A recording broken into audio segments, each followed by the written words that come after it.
I think, in healthcare in general, is this belief that when a person comes in with a painful problem, that you physically have to do something to help this painful problem. You have to give them some manual therapy. You have to prescribe an exercise, or you give them an injection, or you refer them on for a scan to find out more what's going on. And I think that mindset of just having to feel pressurized to do something needs to be changed, because when you don't have that and you do actually start to just sit back, listen to people, a lot of people just want to be listened to. They want somebody to explain what's going on and give them some understanding of how long things are going to last for. Is it serious? Do I need to be overly concerned for it? A lot of people don't want to rush down into actually getting anything changed or done. They just want, first of all, to know what's going on. And it's just taking that pressure off yourself in thinking that when someone comes to see you, I've got to do something. Well done. You have finally discovered the most important health podcast you will ever need as a medical professional. The conversations you are about to hear are guaranteed to change your clinical practice and hopefully transform you into a better conversationalist. They could even make you better crack at parties. Welcome to TCUP, where swearing is guaranteed. I never do any kind of mega introduction, but I was really tempted with you to kind of introduce you like that guy, the boxing introducer, weighing in, and I don't know your weight, but let's say it's 80 kilos. The Herefordshire manual therapist mauler, Adam Meakins. Was it the I didn't want to pigeonhole you. Meekins. Yeah, I don't have the balls to fully go there, but I was trying to come up with nicknames for every guest. And I also don't want to pigeonhole into that because that's boring.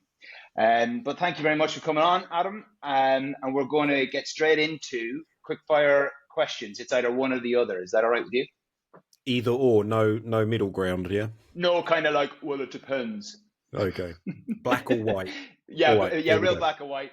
Awkward for loads of reasons, but just people want to get to know you in 10 questions rather than, because actually just before we get into that, I'll ask you after. Okay. So you ready to go? Far away, young man. Gifford or Moseley? Gifford. I knew you'd say that. Manipulate or massage?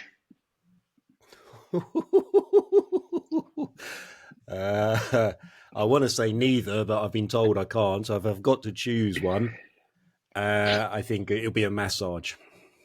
Good man. Coach or therapist? Coach, definitely. Teaching or treating? Teaching, definitely. Night in or night out?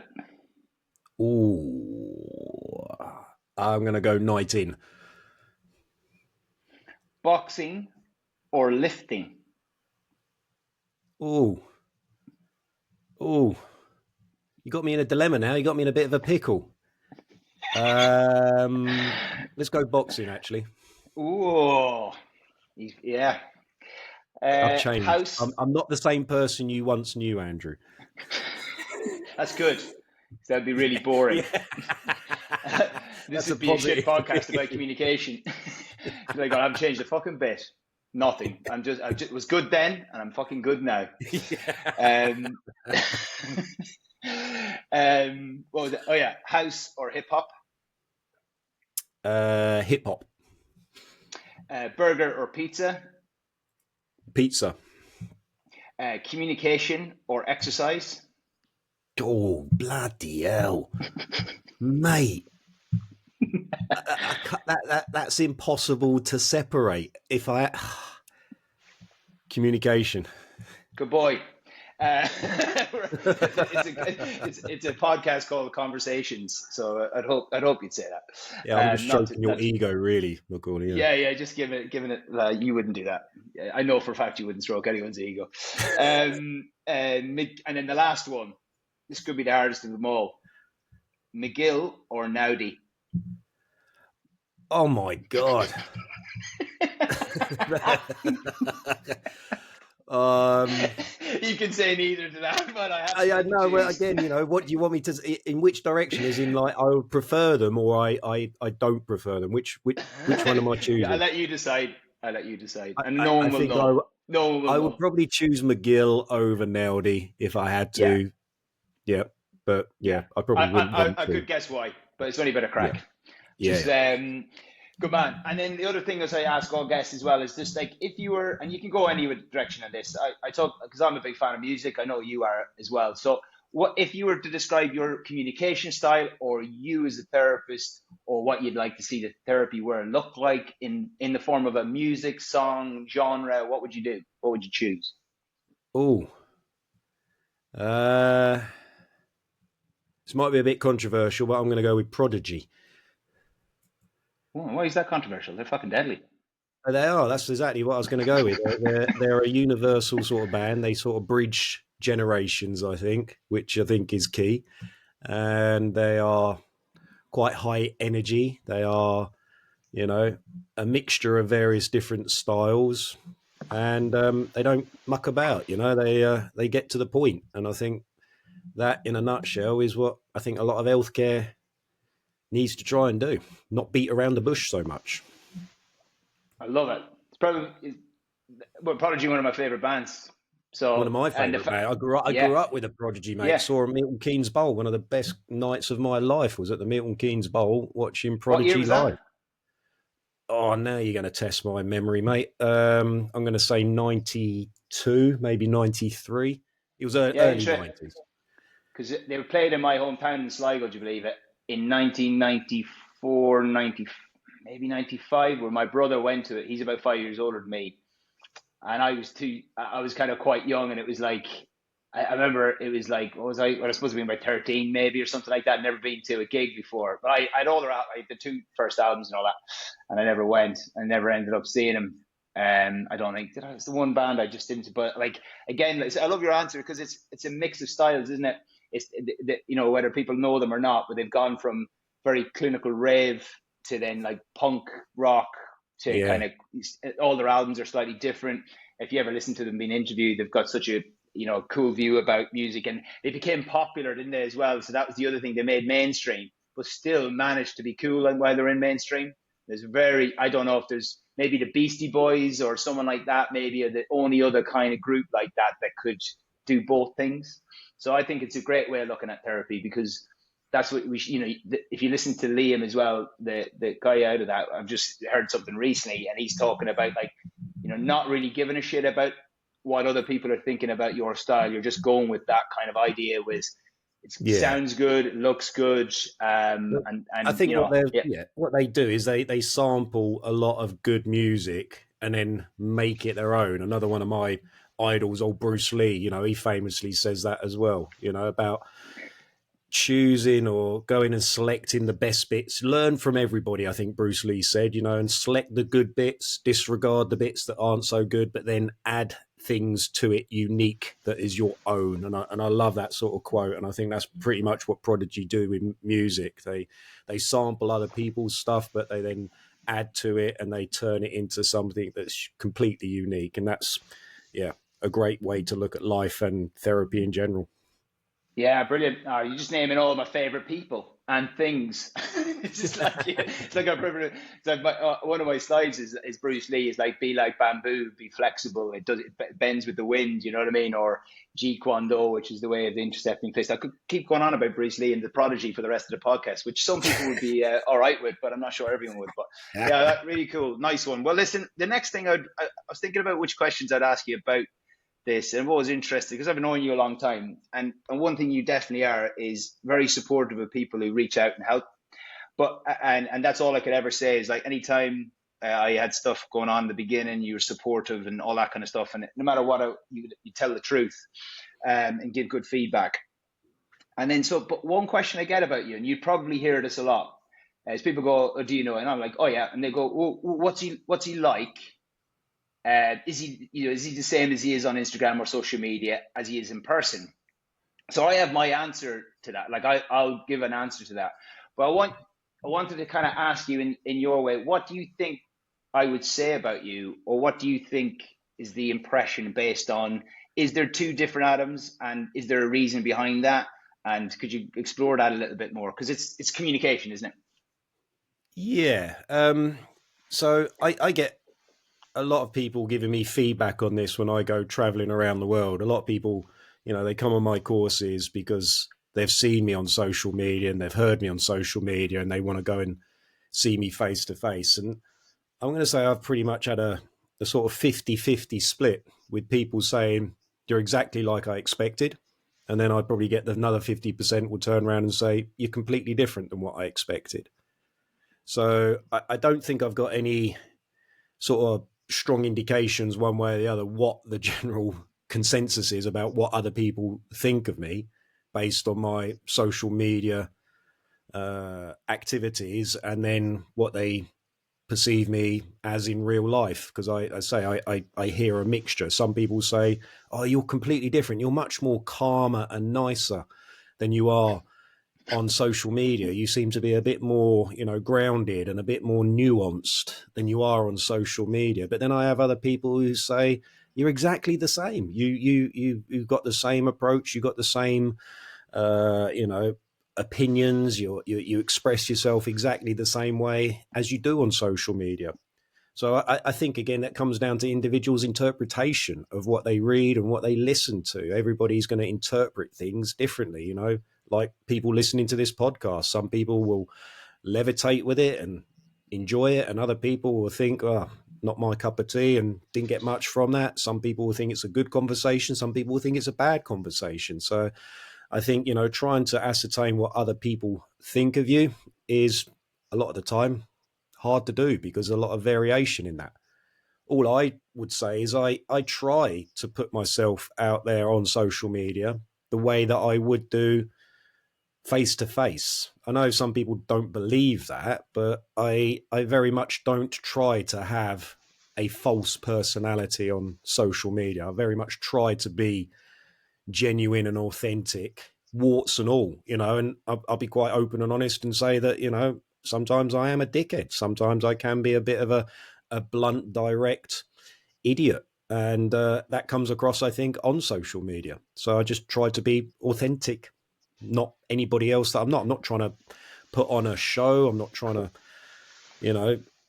generate things just for likes and follows. I had no desire to get a social media following. It happened completely by accident. People have come up to me and asked me for my professional opinion and advice about how to develop social media. I've got no fucking idea, no clue at all. It just completely happened, authentically. And, it still amazes me, and it amazes those closest to me as well. You ask my wife, she can't believe it. She's still shocked that, I get thousands of people wanting to listen to me, and lots of people wanting to come and listen to me for 2 days on a course. She's like, I can't bloody believe it. I've had enough of you after 20 minutes, let alone 2 days.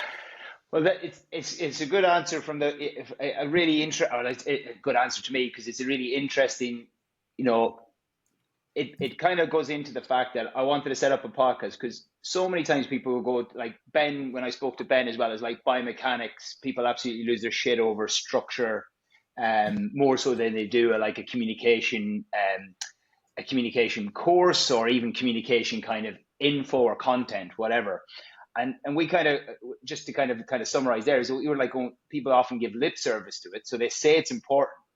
Like, oh, it's really key. And if you ask therapists what's important in another therapist, they will talk about communication. Like it's, listening, empathy, relationship building, connection. They'll roll it off.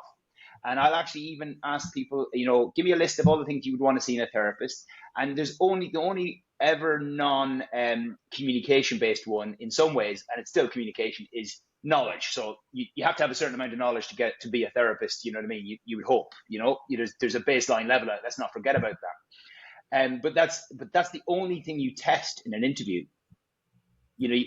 How often do people test your empathy in an interview, or your communication and how you are with patients? You don't get that until they join the team, and 2 months in, you're like, fucking hell, this isn't what I thought was going to happen across in an interview, because we don't test it, because it's a little bit untangible, or how do we measure it? Do you know what I mean? And like you just said, and then I'd like to hear your points on that, but the thing you said there was some people interpret you exactly like you are on social media. So I watch you through the lens of meeting you, but I'm like going, I don't see really much of a difference. But what I'll often describe you as saying, oh, he's really sound. He's not like, and then I'm like going, I think I've just gone through the lens of other people who see you in a certain way. So it's kind of even weird. The way I see you will be different to somebody else and how they see you. And again, the same thing happens when someone comes into a clinic room, like a patient, and sees you and sees somebody else, and that will change. It's nearly like it's organic, and you can't really put that in any kind of measurement, which is really difficult, isn't it? And I think that's why people struggle with it a bit. What do you think about that yourself? Yeah, no, I think, as you say, it's a very much individual perception, of people. We all got our biases. We've all got our, little things that we sort of levitate to. And, human beings are notoriously tribalistic. We tend to listen to and talk to and circulate with people that think like us and even look like us as well, because that's just human nature. I like that point about what you're saying about interviews, though, about not actually, testing somebody's ability to fit into a team or their ability to be able to communicate well, rather than just knowing about their origins and insertions of their rotator cuff. That is a problem, I think, a lot in sort of job interviews for this profession. The only place where I think that's different is in professional sport. So for my experience of working in professional sport, I got interviewed in a very unconventional way. I got asked to come down and spend half a day with the team, with the lads. It wasn't actually a formal interview. They just Yeah. wanted me. They just wanted me integrated into the team to see how I worked. Was I able to talk to the boys? Was I able to, communicate in a way that sort of just seemed to fit in? Was there any sort of, awkwardness or difficultness that was, beyond obviously the nerves of somebody being in a new environment for the first time, I guess. But, that was my interview, was spending half a day down at Watford Football Club training ground, shadowing and walking around and talking to the gaffer and the backroom team and the chefs and the kit man, and obviously all the players as well. And from that observations that they made there, that's when they offered me the job at the end. I didn't get asked any questions about any academic papers about hamstring return to play testing or anything along those lines. It was all very much about, how did this guy fit in the team? Is he going to slot in nicely, or is he going to cause some awkwardness and disruption? That was what they were mainly interested in. Yep, in NHS teams and stuff like that, that doesn't seem to be a consideration, which I think is a bit of an issue. There's a couple of great points in there I just want to mention. I think, and it comes down to kind of maybe patient clinical interaction as well, which is, you said, like, you've got a half a day. So, okay, you're going to be nervous, and yeah, like you said, you're going to be a bit anxious about, getting a job and all that. But that, like, if you've got several hours, to kind of relax, and then you can just start chatting, and then you can start to get that side of you out. Whereas, like, I don't particularly do very well in interviews either, because you're trying to get inside the head of some people. I remember even discussing interview questions after an interview once, going, I think the answers you had were wrong. You know what I mean? It was really kind of like just really awkward. And it's just basically, no, you didn't get the points, so therefore you didn't get the interview. Yeah. And it's like those interviews maybe like 45 minutes, an hour, and it's bosh out loads of clinical questions, why you want the job, etc., etc. And people can lie through the teeth about why they want a job and all that. After 3 or 4 hours with somebody, it's hard to keep a persona up. You know what I mean? You can kind of start. You can even ask little things when you're just on the way to the toilet, you're making a cup of coffee. It's a little question, or it's just something about, oh, what do you think about that? Just get them talking. So, like, whoever's interviewing, you could just find out what's your interest in. How would that work? It's the same thing as, I suppose. I'd be interested in your one of the questions I wanted to ask you was time with patients. You know what I mean? Like, how long you get with a patient.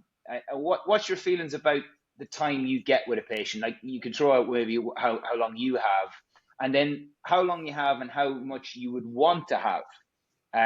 What's your thoughts on time with regards to even with patients, for example, just to kind of pivot to that? Yeah, it's a massive barrier to being able to develop, a good understanding and connection with another human being. So, to give you some sort of context, in my NHS role, which is supposed to be a specialist role, extended scope role, I get 20 minutes for a new patient assessment. And it is really hard in 20 minutes to be able to get all the information out that you need for the main problem, but then also to be able to, develop that connection and build that, earn that trust with somebody with their problems.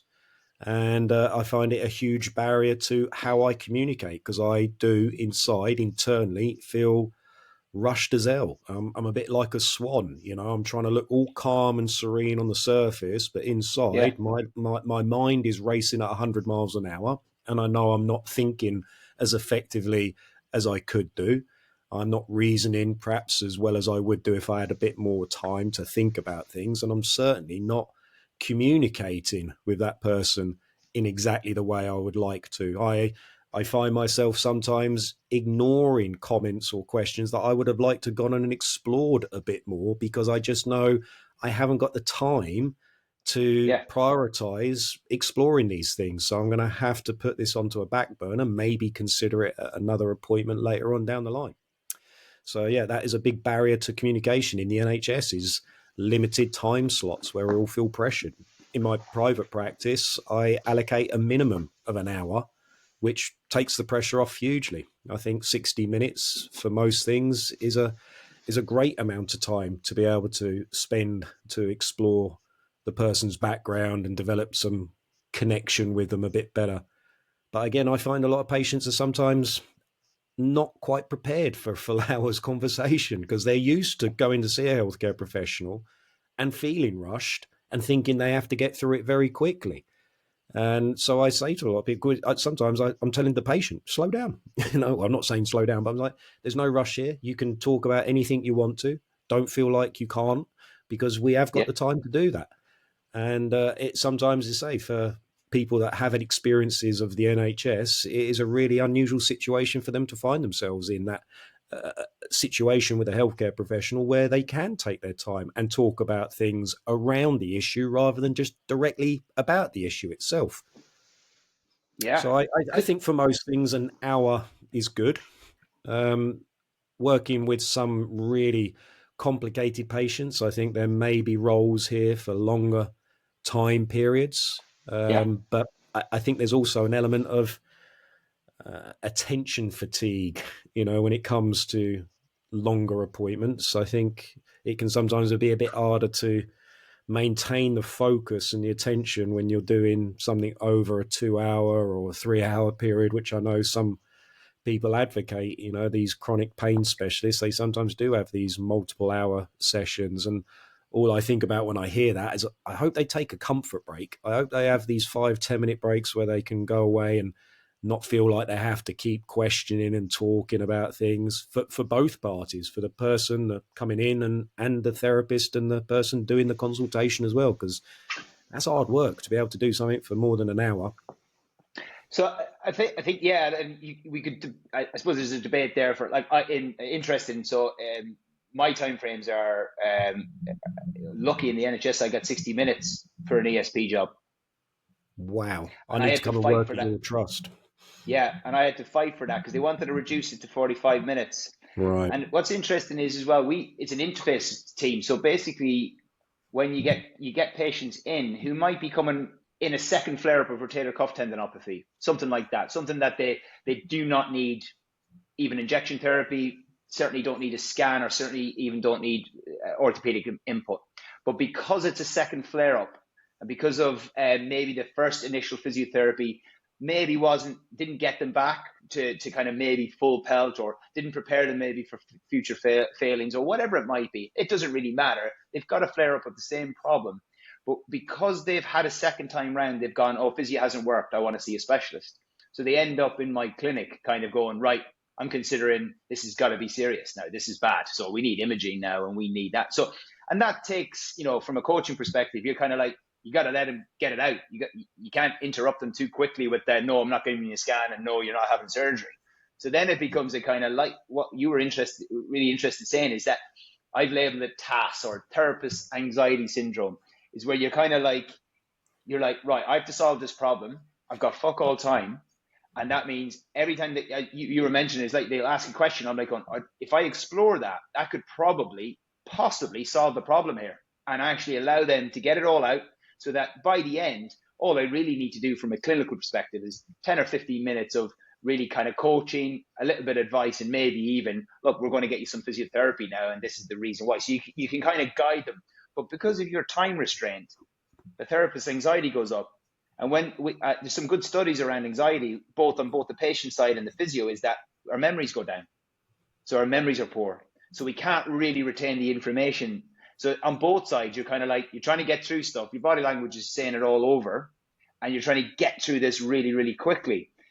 And then you could be then getting to the point where you're just like, I'm exhausted. This is my 6-7 patient of the day. I'm just going to go down that path of least resistance. And that's the thing. I don't blame a therapist for that, because I'm just thinking that's just inevitable. You're just exhausted, aren't you?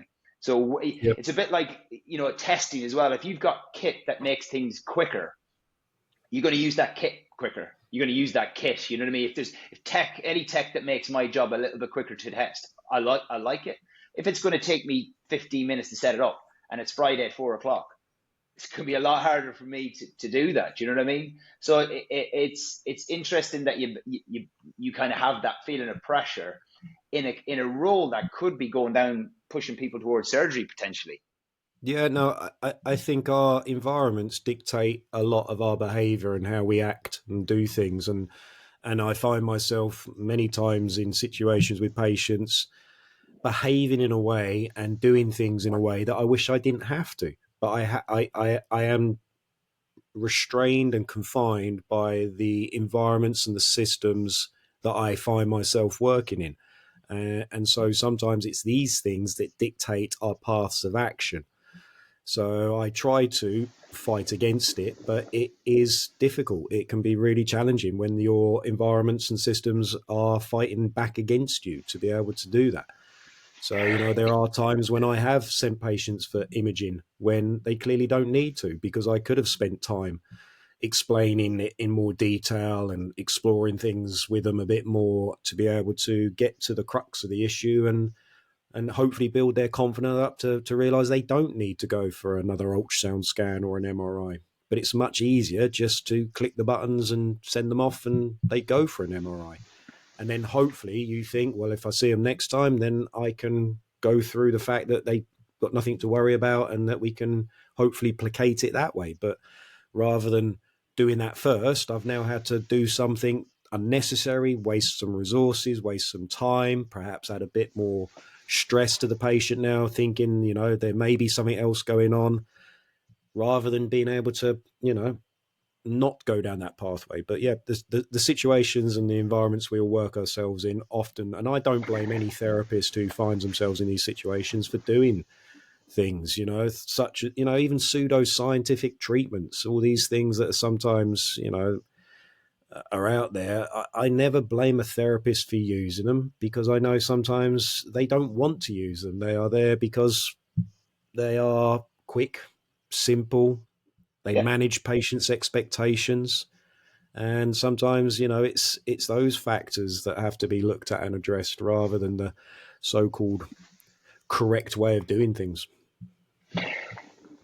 Well, just to kind of, I think what I really like, I try to explore what my mindset is like prior to seeing patients. Like, you know what I mean? So just before you're about to see somebody, you read the referral, or you pick up the referral, and you're about to go, even to the point where you see them in the waiting room, to the point where they sit down, and how they sit down and how they, breathe out, the usual kind of their body language. But that kind of like, and I'm always interested to, like, again, you're just before you go in there. What do you have anything, like, is that something that comes into your conscious, where you're like, I don't know, you just had a fucking text from someone and it's like, oh my God, fucking boiler's broken. Yeah. Deal got that deal, the classic boiler broken scenario, or just, you just had something, or that last patient drained you a little bit, it's been a hard patient. what do you have any strategies, or kind of like someone was listening? Because I'm sure people, every time I have this conversation, people go, "Yeah, God, yeah." How do you get your mind into a positive therapist attitude, if you know what I mean?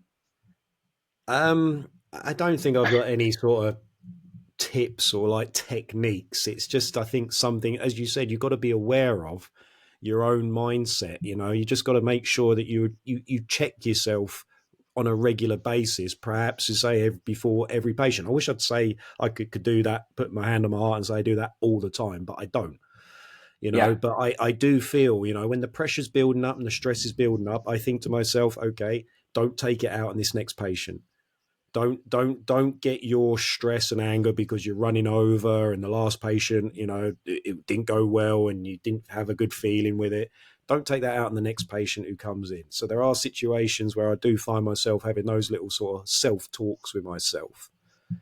But, you know, in situations where you are running late and you're trying to catch up and you're doing your best you can with everybody you can, then no, I don't sometimes do these self checks, but I wish I could. I wish I could have that 5 deep breaths and that little bit of mindfulness and retrospective sort of inflection looking as what's going on in my own mindset and my feelings before I start to see the next person and try and clear my mind of any judgment and biases and stuff like that that I might have based on the limited information that I've already read before the person comes into the room.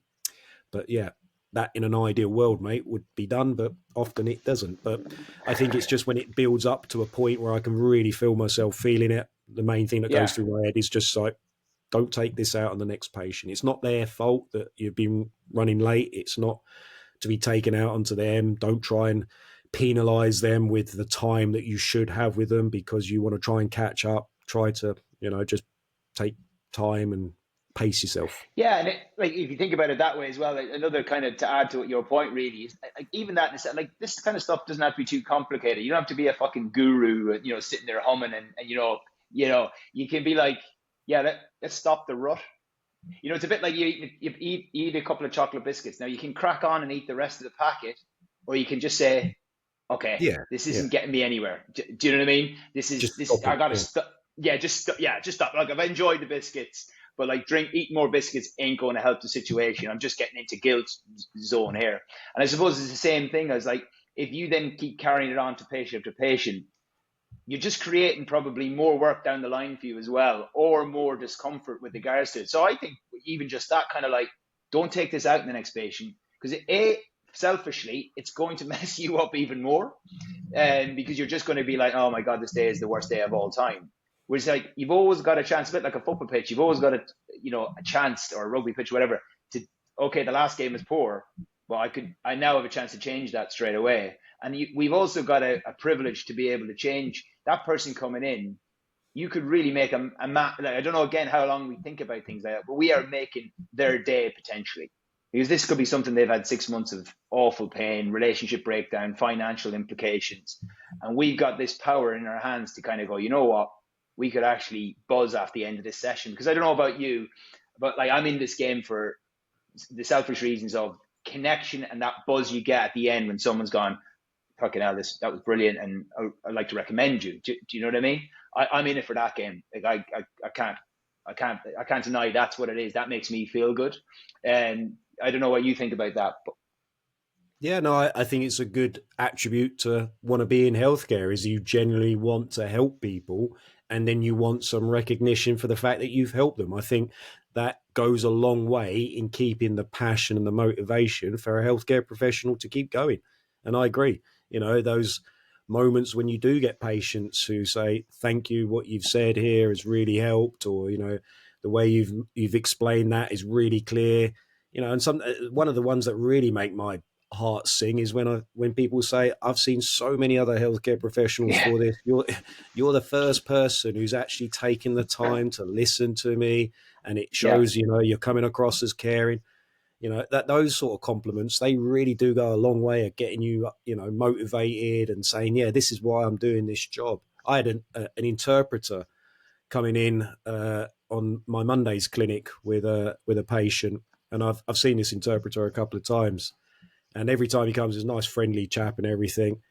And he walks in on Monday and goes, "Oh, I'm so glad it's you, Mr. Meekins," he says, "because I tell all the people that if they get to see you, they're going to come out feeling so much better." And just hearing that from an interpreter, wasn't even a patient. And I'm like, that's a really nice thing to say. Thank you. He says, you not everybody here listens to people. You take the time, you explain things really well and really clearly. And I say to all the people that I'm helping and interpreting for, if you get Mr. Meekins, you're going to be okay. And I'm like, that just made my heart say. I left Monday's clinic 6 foot tall, even though I'm only 5'7". But and it's a double whammy on that as well, isn't it? Because interpreter patients are difficult. You have to go Well, via again, that's where communication can be really challenging. But in those situations, I actually do make a physical, conscious effort to slow things down, to really now think, okay, instead of just thinking, oh my God, it's a bloody interpreter, it's going to take twice as long. I do the exact yeah. opposite. I say, okay, this is going to take twice as long. Just manage it and deal with it. And I found I get so much better results because the interpreters can deal with it better. The patient is, not as penalized for it. So I actually do now. I almost sort of wear it as a little badge of pride because I get a lot Yeah. of my other clinicians in the clinics coming to me saying, "Adam, would you mind seeing this patient? Because it's an interpreter one." I'm like, "Yeah, sure, no problem. I'm quite happy to do that." Because they don't want to do it, because they don't feel comfortable doing it. They feel the pressure. And I'm like, no, I'm quite happy. I think now, as I say, I'm quite confident to deal with interpreter type patients. And that, like, such an interesting thing as well, because like I've been my interpretation is that people undervalue communication in what we do and overestimate how good they are at it. You know what I mean? And I think generating, like, again, going back to Ben said, he's like generating, just being interested in it. I don't try and profess that I'm a brilliant communicator, No. but I am somebody who's very aware of the power of it. And that, like you just said there, is you didn't get good at interpreter patients because you saw them every so often. You took them on and you went, and to be honest, you would have made shitloads of mistakes, I'm sure. You would have got those things where you went, oh God, that didn't go so well. And it's like what I did with actually persistent pain patients that you mentioned. Was I just sat, I used to be like heart sink, you're like, oh, here we go. This is going to be, the ones that are going to be like, oh, let's bed in a little bit. And I had a mindset just exactly like you just said there, which was, I just started going, hang on a second. They've seen everyone. I'm not going to pull the magic exercise out of the bag at the end of this and make them better. I'm not going to be they're telling me that everyone makes them sore. They're giving me those clues. So I just bed in and actually spend the time. Don't be in any rush to assess them. There's Yeah, no yeah. rush here. And I think it's like you just said, you start to just get fine tuned. And because I was doing that, I was getting them at the end going, that's the first time anyone's ever listened to me. That's the first time I've gone away from an appointment not thinking I'm going to be in pain for 3 days. And it's the idea that therapists, you need to push yourself, don't you, to those. You're not going to be good at it to start with. It's going to be really difficult. You're going to say things that are a bit awkward. But until you make that mindset shift and nearly take those patients that are difficult and then find a communication strategy, you're going to struggle. Yeah, and it's also taking that pressure off yourself that you actually have to do something. That again is Yes. Yeah. another mindset that I think needs to change in physiotherapy, and I think in healthcare in general, is this belief that when a person comes in with a painful problem, that you physically have to do something to help this painful problem. You have to give them some manual therapy. You have to prescribe an exercise, or you give them an injection, or you refer them on for a scan to find out more what's going on. And I think that mindset of just having to feel pressurized to do something needs to be changed, because when you don't have that and you do actually start to just sit back, listen to people, a lot of people just want to be listened to. They want somebody to explain what's going on and give them some understanding of how long things are going to last for. Is it serious? Do I need to be overly concerned for it? A lot of people don't want to rush down into actually getting anything changed or done. They just want, first of Yeah. all, to know what's going on. And it's just taking that pressure off yourself in thinking that when someone comes to see you, I've got to do something. There is a cultural aspect, particularly with the physiotherapy profession, where people will go to a physio appointment and expect something to be done. I'm not going to say all of them, but it's also just trying to override that when patients do have this expectation to say, let's just not rush into doing anything. Let's just sit back and see it. Let's keep this under a watchful observation. Let's check in and see how this feels, a little bit later on. And it's just having that confidence and that sort of ability to be able to do that, I think, goes a long, long way for a lot of people. And that's where the feedback you'll get on posts, particularly because you're quite prolific, obviously, on social media, which is great stuff. And it always kind of interests me. Like, it's a bit like what we said at the very beginning when you said you communicate in a certain way and people interpret that communication as different. And I suppose if it attacks someone's bias, they will see you as an aggressor.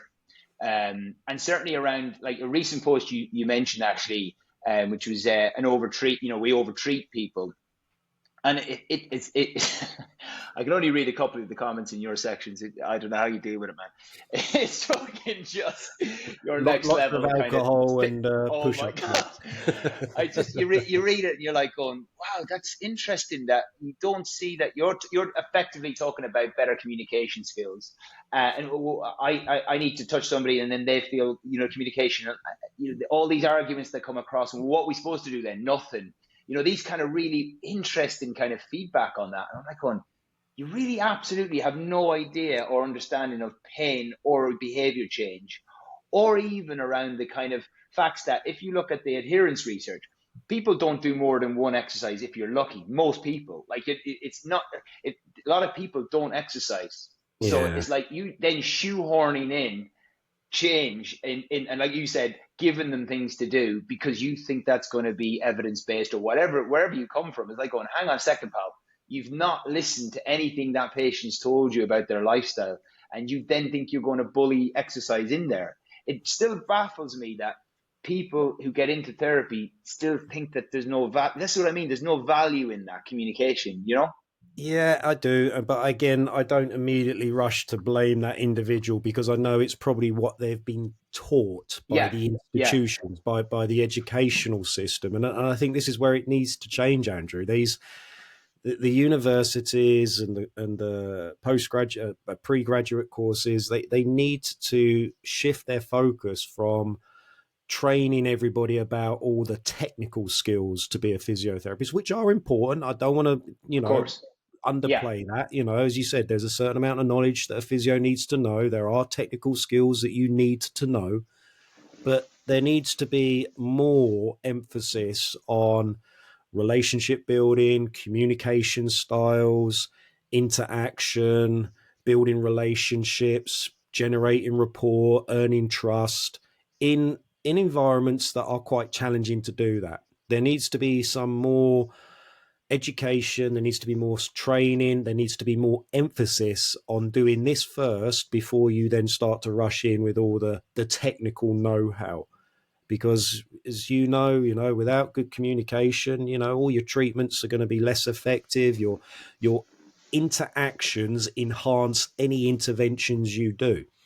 So if we can get better at interacting with people, it's only going to help our interventions. But universities, they are still not, I don't think personally, promoting that as well as they could do, and they're not equipping physiotherapists with the mindset to think like that. They are equipping them with more the let's go and press something, let's push something, let's rub something, or let's give a series of exercises that will correct this. Yeah. I tell you what, just as you know, I don't know if you know Mike James, and they run a program out of University of South Wales now, a physio program that's been going for a few years, and I've interviewed him there a few weeks ago, and Mike's brilliant again from the stuff he produces, but that's how they've been started to change the curriculum that way. So they're definitely a course to watch out for, the stuff he was talking about, and doing just kind of even just getting people to do interviews for the course and looking at just different tasks and building in teams and what they come up with, and just not about like the answer, just about where people's brains go to when they see a problem, and do they get involved and do they ask more exploratory questions and stuff. Yeah, that's a great point as well about finding answers. People always think you got to talk and communicate with people to come up with solutions and answers. You don't. No. Again, sometimes the part of the communication is just talking and discussing around things, and you don't always have to have a solution and an answer to all questions that get thrown at you. And I think that's another barrier to communication in healthcare. A lot of people don't want to have discussions where they don't feel like they've got answers to give people. And I say a Yeah. lot of the time, you don't have to avoid these discussions just because you haven't got a clear, distinct black or white answer to give people. Sometimes it's the process of the discussion, which is where people are going to get the benefit from. It doesn't have to come to some definite conclusion at the end of it. And that, like, that's a great. I know if I was to clip you in the interview, that would be it. There's the process of the discussion, which effectively is coaching. So if people like, one of the questions I'm going to ask you maybe a bit like, of did you go down like, because there's obviously, and again, I'm not a believer. I think, like we said about Bruce Lee and the Prodigy, I like to throw it different ways. I'd like to get technical skills by going on courses and learning structure, models about coaching and communication. And I think that helps me. I like to have that. And then because then I also say, oh, that matches with kind of maybe my kind of rogue personality style. I think, oh, I'll mix a bit of that in there. So I'm not like, oh, yes, we're going to work in models, but I also kind of think I want to get my human personality across in this relationship, just like if I met somebody in a pub or whatever. And I think that idea of mixed styles. Where did you get your? Where do you think you have? If someone was listening, they're kind of going right. Well, the lads are going right. You can go formal or informal. Where did you go, or what's your thoughts on training around this or getting better at it? Yeah, so I think with communication, as you say, there are things that you can do, courses you can go on that make you a better communicator. But I don't think there's anything that's going to replace getting the reps in, Yeah, doing, Arnie. do, yeah, doing the work, actually communicating with a wide variety of people in a wide variety of situations, and this is why I think some of the best healthcare professionals come from other professions. They come from other jobs where they very much have to communicate with people. Anybody who's worked in a service industry, they've worked as a waiter or a bartender or a bouncer, or they've been a personal trainer before they become a healthcare professional. I think that's great because they, without knowing it, they are putting the reps in developing communication skills. So, you're communicating with your 83-year-old female Mavis patient who's got the purple rinse and the pearl necklace on. You're going to communicate completely different than you are with Steve, the scaffolder, who's 33 years old, who's got tattoos all over him. You adjust your communication style and techniques based on the person that you're communicating with, and that just takes practice. You have to communicate with a wide variety of people in a wide variety of situations, and I think that's about going out and actually seeking out these conversations of people. It's been about able to go and put yourself in awkward situations. Maybe you are in a pub and you're having a quiet pint on your own and you think, you know what, I'm going to try and start a conversation with that other guy down the end of the bar who's sitting there on his own as well. I'm going to try and see if I can communicate with him. It's about, sometimes being in a shop or something and just talking to the person behind the till for that extra couple of minutes or even just a couple of sentences, and just try to extend the conversation a bit, have a little bit of a banter with them as they're running up your check or whatever. It's that sort of stuff that just helps you generate these little things that you can use in your professional situation of being able to communicate with people that, as I say, come from a wide spectrum of backgrounds, have different ages, different beliefs, expectations, coming in with lots of different emotions as well. It allows you to be able to manage that. Yeah, there's a couple of things. I want to get back to emotions in a second, if that's all right. But it's interesting as well. Like, you're not the first to say about just I say you can read around things. Like, there's books on psychology, there's books on it's becoming that aware. It's self-awareness again. It's just like, and there's opportunities for communication all over the place.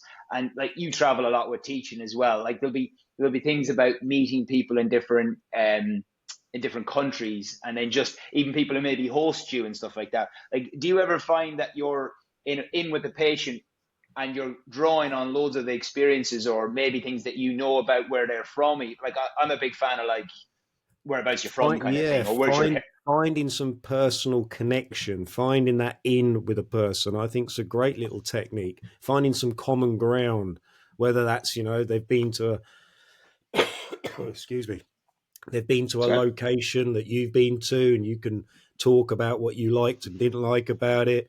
Whether it's the favorite football team, whether it's about, family, kids, pets, or whatever, finding something that you can generate some connection with another human being to talk around and communicate with is a great strategy.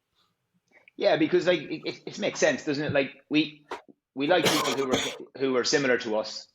We like people, we connect, again, you mentioned the Prodigy. If I have never met you before, you mentioned Prodigy and Bruce Lee. Like we're bang, like it's very within seconds. I'm like, okay, we're gonna be all right here. There's gonna be that little thing would allow me to nearly make some kind of, I'd even know when you grew up. I'd know kind of things that we'd probably be able to chat about, and very quickly, similar kind of interests, and then trust is going to be built in that time, rather than like I always say, we meet complete strangers, and within fucking 5 minutes, we're asking detailed questions Yeah, around their sexual health, physical health, yeah, emotional health, and expect them to kind of deliver it like they're going to give us the honest answers, and that they're going to like tell you about erections in the morning and stuff.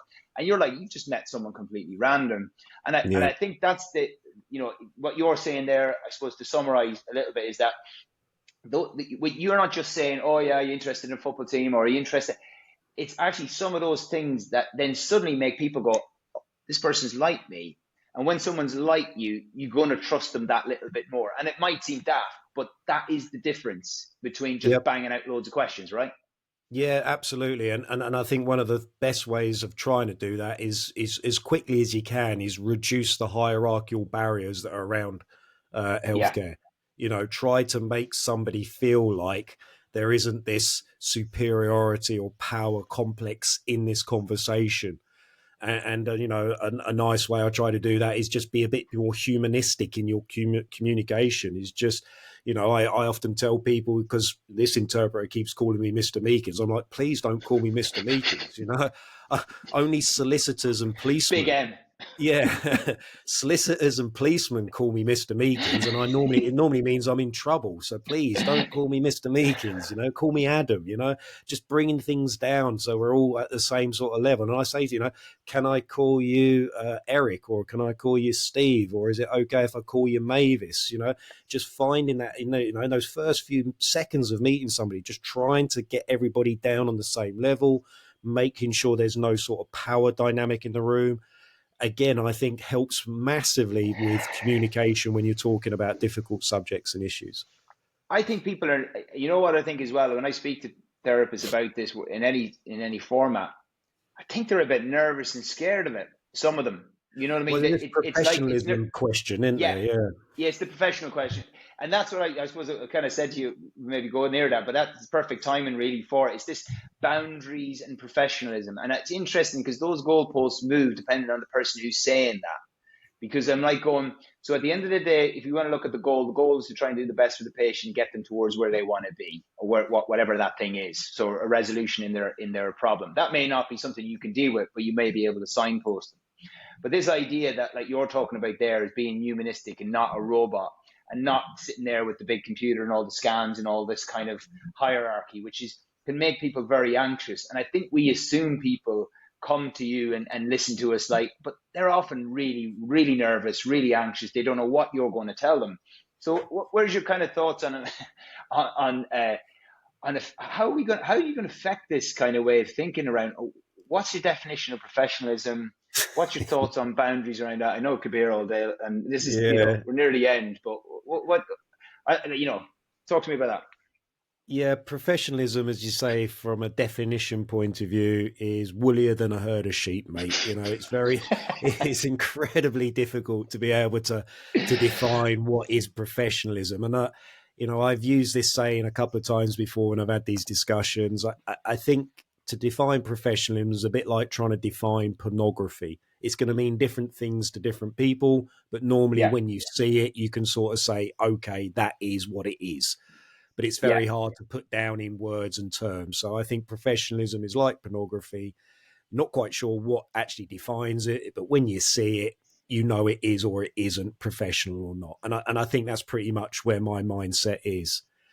But what I think is professionalism is being authentic, it's being genuine, it's being honest, it's being humble, it's having humility, and it's being yourself. I don't think there is anything more professional than being yourself. And I think it gives people permission to be themselves as well. If you, as the healthcare professional, are being yourself, it allows other people to think, oh, okay, it's okay to be myself as well. So that Correct. comes with, how we talk. And that comes with this discussion I have about, the use of swear language, about the use of cursing. I find, sometimes that can be a great way to demonstrate to somebody that you are a human being, you are being genuine and authentic, and it can come across as the most professional thing ever because it gives somebody else the permission to think, okay, I can now relax a bit. I can communicate with this person on a level that I feel comfortable with rather than Yeah. feeling like I'm standing on ceremony and I have to be careful about what I say and how I say things. But there's going to be times where it's totally inappropriate to swear. Right. You've got a child, you've got somebody that's coming across with very much more, prim and properness, then you are going to perhaps, consider not swearing in front of these people just because of cultural and societal boundaries not wanting to be crossed. So I think, again, it's very hard to define, but for me, just be yourself, be authentic as a healthcare professional, and you're not going to be far wrong from being a professional healthcare. Yeah, I think that's good because I think just to add to what you're saying about being like that, and I think people are, again, think they have to be a certain way. Like there is a very strict way. We are medical professionals, therefore, and it's completely the opposite of how a psychologist would even come across, or how a counselor would come across when it comes to questions and asking people's opinions, how they would like to communicate. Is there social signs that they're doing things that kind of allow you to kind of go, if they're slipping out of fucking, they might go, oh, sorry, but I'm like going, no bother with me, let's get cracking. Or it's like going, I'm fucking worse than you.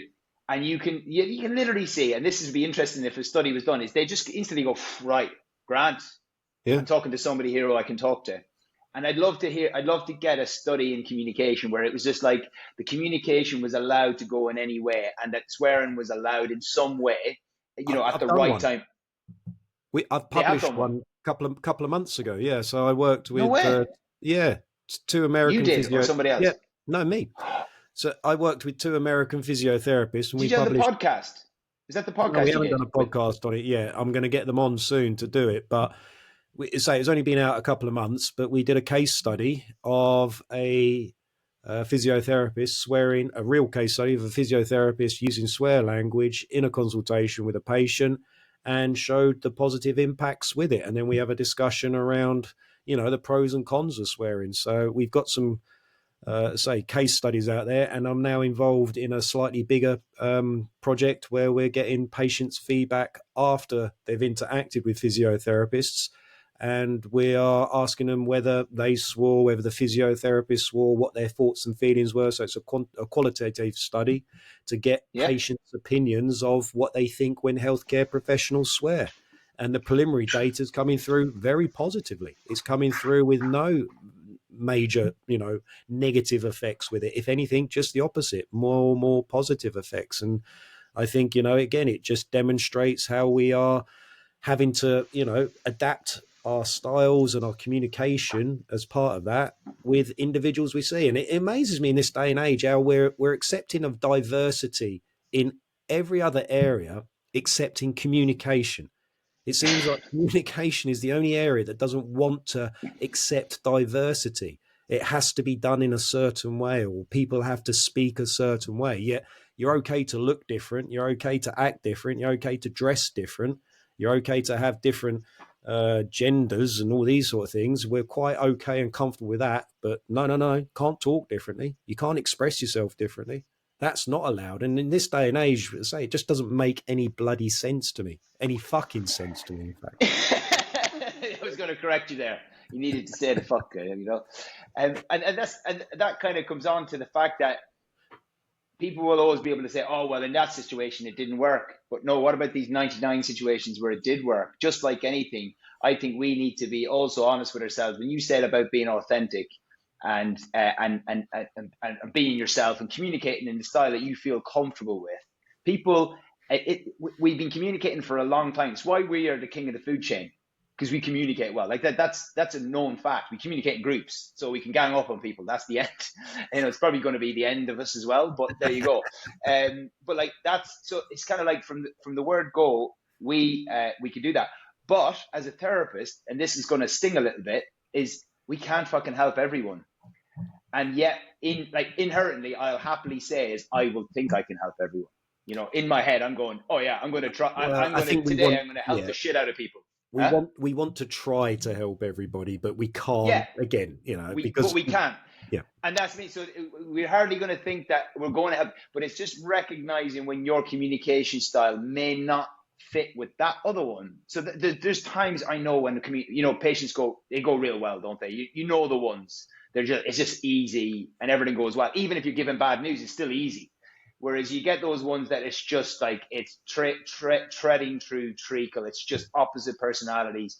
You get the job done at the end of the day, but it's just being aware of that's all right, that's grand, and that's going to happen. You're just going to try and get a little bit better at those ones, but it's all right if that happens, and you're not the worst. And sometimes you might have to signpost to somebody, but that in itself is recognizing and self-awareness that you're shit at that, or those patients just aren't good for you. And if you've tried your best with it, maybe you just pick that up early, try not to get triggered, and do something, maybe send them somewhere else, signpost them somewhere else. There's nothing wrong with that. Just like if I got to show, someone with an ankle problem and I'm just struggling, I'm going to send them to the guy, I'm going to send it away. You just need that other approach, and I think there's nothing wrong with that. And having that self-awareness that we don't have to be, it doesn't matter if you get it wrong, just like if you get the diagnosis wrong, it doesn't matter if your communication's wrong. It's always something, like you said, you can just tweak it a bit, and within the next session, you could be using that in the next patient, like that. Like you don't need to gain knowledge, about the tendon or anything in that 2 seconds, but you've gained knowledge about that. That's how you don't treat people like that, or that's how you don't talk like that. Do you know what I mean? Absolutely, mate. There's a little bit of insecurity in this profession and the individuals in it, I think, sometimes, because they don't want to admit where they're not good at things, and they don't want to be able to be seen as not good at things. So they think they can do everything with everybody. And I say that's a bad position to be in. You're probably, being ineffective a lot of the time, and you're probably not helping that person in the best way that you could possibly help them by referring them on, signposting on to somebody else who is better equipped and skilled than you are to help them with the current situation. But I think that comes down to physiotherapists' insecurities. And I think the profession itself is quite insecure in healthcare, because it's got a bit of an inferiority complex. It's desperately trying to prove itself. And it constantly tries hard. And 10 out of 10 for effort, guys. I'm not going to say don't keep trying to prove yourself, but we have to face the facts that we aren't good at everything. We can't always help everybody in every condition. And we have to accept that and admit that, and focus on where we are good, and work harder on that, and direct our attention and resources to these areas, and not waste our time and effort and attention on stuff that we're not working very well at. But I think, as I say, it's the profession just wants to be seen by the other healthcare professions as better than it thinks it is. And I think it's a bit of a sad position to be in. It finds itself, sometimes trying too hard, that it actually goes against it. It actually makes it look more like a pseudoscience and quackery rather than being effective at what it actually is. Yeah.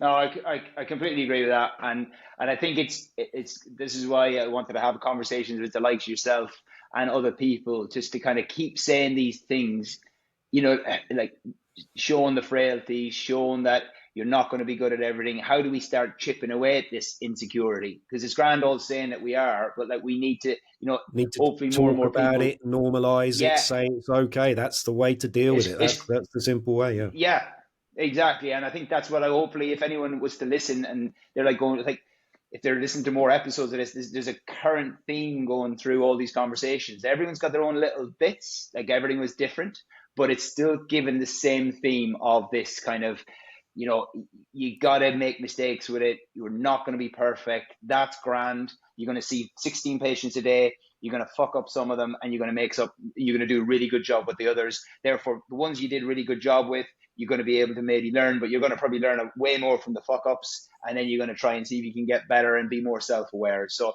it's been a great conversation, Adam. I really appreciate you coming on, and there's definitely, if people really listen to the nuggets in there and start to change their practice from that side of things, I think we'll do a good job.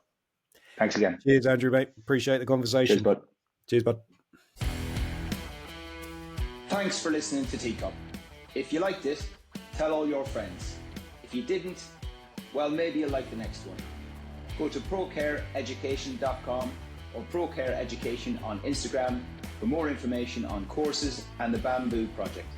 And remember, always be sound and not a dickhead.